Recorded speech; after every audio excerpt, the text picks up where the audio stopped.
Good morning.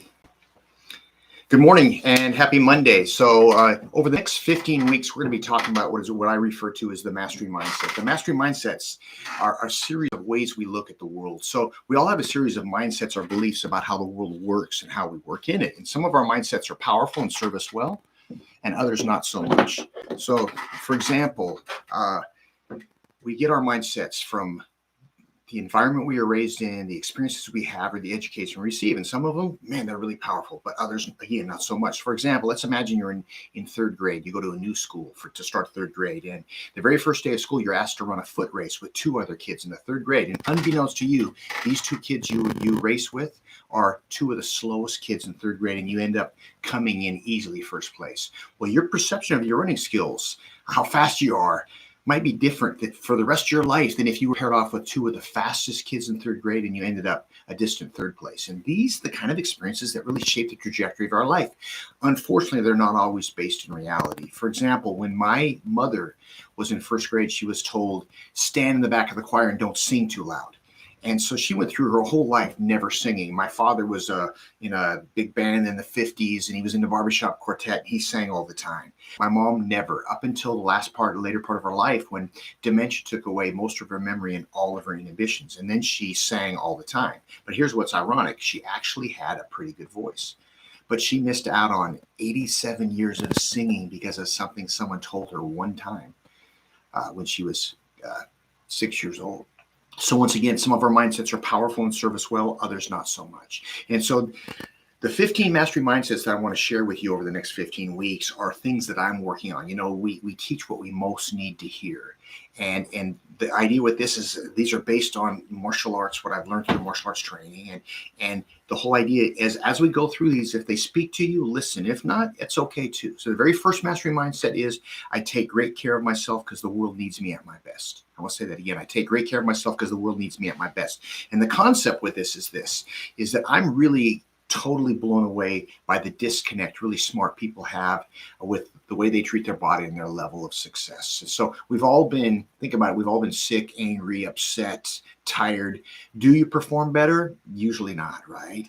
And so common sense tells you that if you want to be more successful and happy in your life, it starts with you. So often people put themselves and their health kind of behind everything else. So I don't have time to sleep right or eat right or exercise because I've got all these commitments. Well, the bottom line is if you want to be better for the people in your world, then you really owe it to them to take great care of yourself. And once we understand this, a bunch of different things change. So what does it mean to take great care of yourself? Well, I want to talk through what I call the 6 pillars of health. Okay, number one, and these are pretty obvious, and you know, it's things we know, but sometimes we don't always follow through. So the first one we're going to talk about is exercise, and of course, we all know the value of exercise at so many different levels. Why it is helpful, and does it mean you have to go to the gym for 2 hours a day? No, man. But even something like a brisk walk on a regular basis can make a massive difference. Okay, get those endorphins flowing. Of course, you know, and it creates a little more lean muscle mass and burns some calories, etc. So that's number one.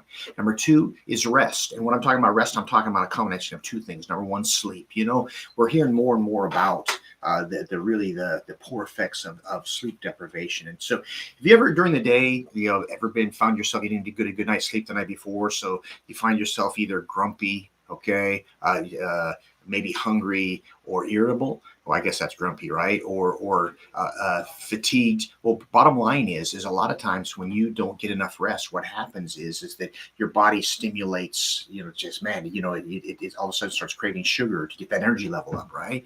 And also lack of sleep will keep your body from being able to repair itself well. So the bottom line is doing the best you can to get the right amount of sleep for you. For me, it's about 7 hours. If I can get that, man, I'm doing great. And also I'm talking about maybe rest throughout the day. Okay, so that's the second one, of course.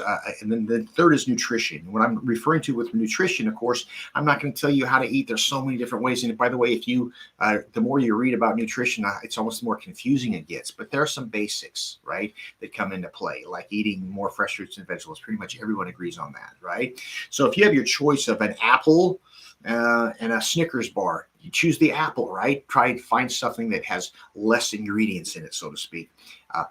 That's always a good rule of thumb as your go-to thing. So that doesn't mean with nutrition, in my opinion, you have to eat perfect. Of course not. It's just the majority of what you should eat, hopefully, is nourishing, right? It's nutrient dense, calorie low food versus the reverse. And what's happened is our taste buds have evolved to crave sugar because there's lots of vitamins and minerals often in nature. Something, a piece of fruit that's sweet also is good for us, right? And then also high in fat because that sustained us, that helped keep those calories on us. So what happened is that in the modern world, the food industry's learned how to manipulate that to get us to crave things that aren't necessarily good for us, right? So to really go out of your way to read labels and just common sense stuff. This is stuff that we know to do. It's just a matter of doing what we know.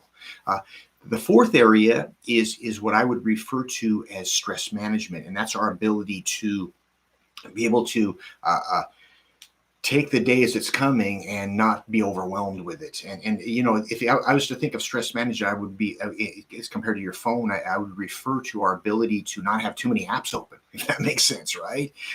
And one of the things that's just so basic with this is several times throughout the day, if you can just take a moment to be quiet and take 10 deep breaths, it's amazing what an effect that'll have. Because what happens is, let's imagine I have my bottle of, this is my morning fruit shake here, right? It's, I've got probably 10, 12 ounces here. I could hold my hand out like this and, I can hold it for a minute or two. It's not going to be too heavy. But imagine if I held it for 5 minutes, how I feel. After an hour and a half, I couldn't think about anything else. I'd just be dying because of this. But all it is a few ounces of liquid. And if I just set it down and rest up and then pick it back up, I can do that indefinitely. Well, what we do is we have all these little stresses that we let build up and build up and build up, and we never set them down. And so by simply taking 2 or 3 times a day where we just kind of sit quietly and breathe, that's the same thing. It's kind of equivalent. It's kind of sitting that down and resting. Okay.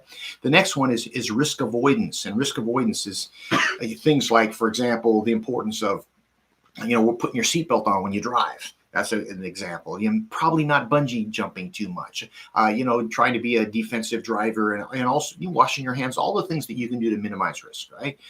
Stacking the odds in favor of you living a safe life. And from a martial arts standpoint, that would mean, avoiding dangerous areas, etc. Okay. And the final one is recharging. And that recharging, is kind of making it a point to do something in your recreation, in your free time that kind of brings you back, right? It helps you to find your center. Maybe it's a walk in nature. Maybe it's sitting around the campfire with your family, whatever it might be that kind of helps you boot your center. So, but if we can focus on those 6 areas, and I would challenge you to think about what areas that you go, if right now you're probably thinking, yeah, I do some of this. Yeah, I do that. I sleep pretty good. Yeah, I actually read pretty good. But if you can really hit all 6 areas, then what's going to happen is that you're going to find yourself waking up in the morning with more energy, more enthusiasm, and you're going to be able, whatever things that you're striving to do, you're going to do a better job because of that. So mastery mindset number 1 is I take great care of myself because the world needs me at my best. Good luck, and I'll talk to you next week.